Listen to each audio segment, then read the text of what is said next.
नमस्कार। आज हम बात करने वाले हैं एक बहुत ही दिलचस्प बदलाव के बारे में। एनवायरमेंटल स्टडीज यानी पर्यावरण अध्ययन में एक टीचर की भूमिका कैसे पूरी तरह से बदल गई है। ये अब सिर्फ जानकारी देने तक सीमित नहीं रह गया है। तो चलिए आज इसी सफर पर चलते हैं और समझते हैं कि आज की क्लास में एक टीचर होने का असल मतलब क्या है। अच्छा, इससे पहले कि हम आगे बढ़ें, एक सवाल पर सोचते हैं। एक क्लासरूम में टीचर का सबसे जरूरी रोल, सबसे महत्वपूर्ण भूमिका क्या होती है? क्या ये सिर्फ पढ़ाना है, जानकारी देना है, या फिर कुछ और भी है? इस सवाल का जवाब अपने मन में जरूर रखिएगा, क्योंकि आज हम इसी पहेली को सुलझाने वाले हैं। इस पूरे बदलाव को अच्छे से समझने के लिए सबसे पहले हमें थोड़ा पीछे जाना होगा। चलिए देखते हैं कि पहले के समय में एक पारंपरिक शिक्षक की भूमिका क्या होती थी, क्योंकि यही वो नींव है जिस पर आज की शिक्षा की पूरी इमारत खड़ी है। देखिए, पहले का मॉडल बहुत सीधा था। टीचर को ज्ञान का प्रदाता माना जाता था।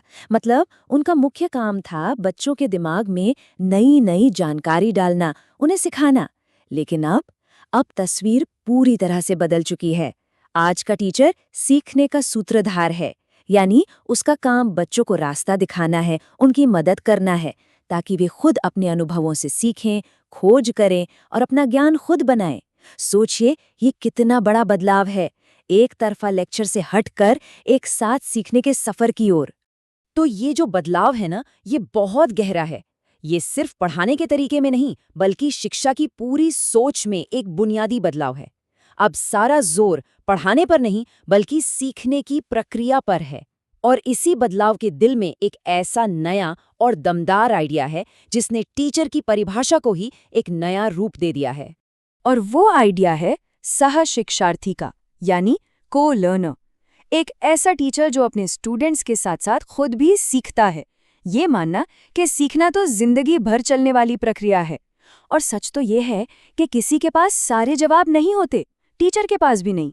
हर दिन कुछ नया सीखने को मिलता है ना? और इसी सोच से निकलता है ये बहुत ही पावरफुल स्टेटमेंट, जब एक टीचर क्लास में ये कहता है कि मुझे नहीं पता, मैं पता लगाऊंगा और सीखूंगा। तो ये उनकी कोई कमजोरी नहीं है। अरे, ये तो उनकी सबसे बड़ी ताकत है। ये दिखाता है कि वो भी एक लर्नर हैं, जिनके मन में जिज्ञासा है और वो नए आइडियाज को खोजने से कभी पीछे नहीं हटते। तो सवाल उठता है कि आखिर ये बदलाव जरूरी क्यों था, खासकर एनवायरमेंटल स्टडीज जैसे सब्जेक्ट में? देखिए, इसकी कई वजह हैं। पहली बात, पर्यावरण को सीखना सिर्फ क्लासरूम में नहीं हो सकता, वो तो बाहर की दुनिया में होता है। बच्चों को अपने घर के, अपने आस पड़ोस के ज्ञान को स्कूल की पढ़ाई से जोड़ना बहुत जरूरी है। उन्हें परिवार, पड़ोसियों, मीडिया, हर जगह से सीखने के लिए प्रोत्साहित करना होगा। और इसीलिए फोकस को पढ़ाने से सीखने पर लाना पड़ा, ताकि बच्चों में क्रिटिकल थिंकिंग और प्रॉब्लम सॉल्विंग जैसी क्षमताएं विकसित हो सकें।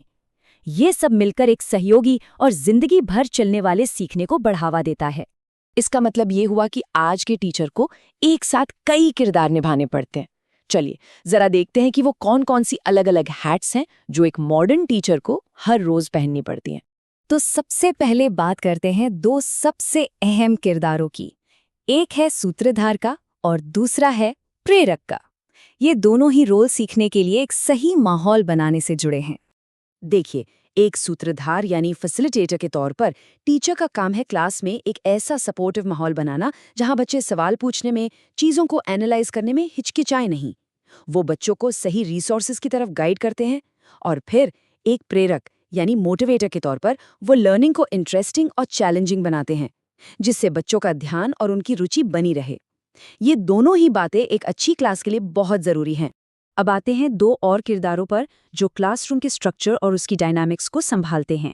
वो है प्रबंधक और नेता। एक मैनेजर के तौर पर टीचर क्लास की एक्टिविटीज को सुपरवाइज करते हैं, लेसन प्लान करते हैं, जरूरी मटेरियल तैयार करते हैं और क्लास में एक व्यवस्था बनाए रखते हैं। वहीं एक लीडर के तौर पर वो पूरे ग्रुप की एनर्जी का इस्तेमाल हर एक बच्चे के विकास के लिए करते हैं। वो एक डायरेक्टर भी हैं, एक दोस्त भी हैं और एक विश्वास पात्र भी।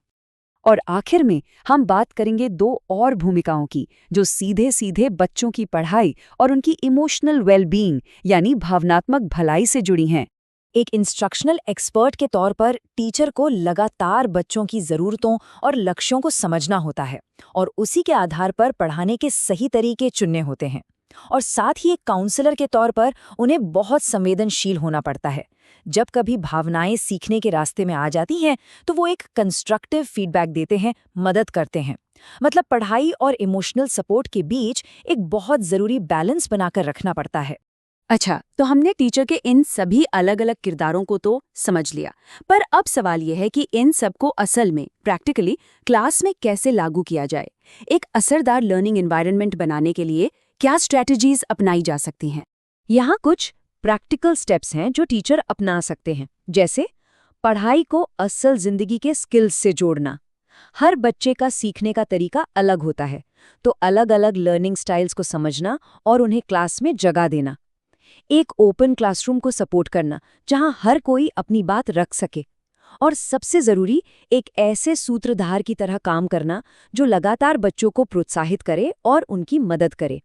और हाँ, हमेशा पॉजिटिव रीइंफोर्समेंट यानी सकारात्मक पुनर्बलन का इस्तेमाल करना। तो घूम फिर कर हम वापस उसी बात पर आ जाते हैं जहां से हमने शुरुआत की थी, कि सीखना एक लगातार चलने वाला जिंदगी भर का सफर है।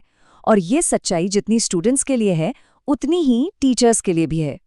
तो आखिर में मैं एक सवाल के साथ इस चर्चा को यहीं छोड़ता हूँ। जरा सोचिए, अगर टीचर भी एक लर्नर है, एक शिक्षार्थी है, तो फिर सच्ची शिक्षा क्या है? इसका असली मतलब क्या है?